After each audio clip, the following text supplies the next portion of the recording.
Hi everyone and welcome to this tutorial, and for today's video I'm going to show you how to edit the name and add an icon to your website. So we're going to use the website we used last time, the milkshake website. So once you log into your OLITT account, you will click on more actions, then go to SEO. Once you're there, you will start with the icon, then go to the title, then description.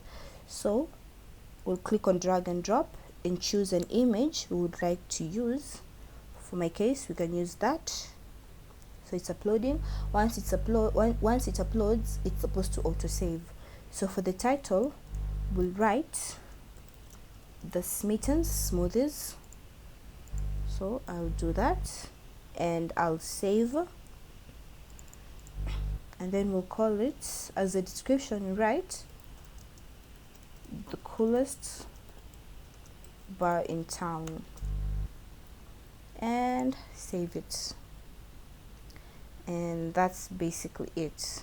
So if we go back to our site and we visit, this is how it's supposed to look like. And yes, the icon changes from what I previously placed. So this is how our site in general is going to look like.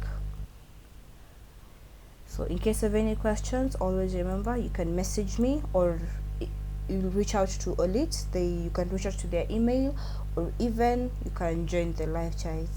Thank you for watching, and bye.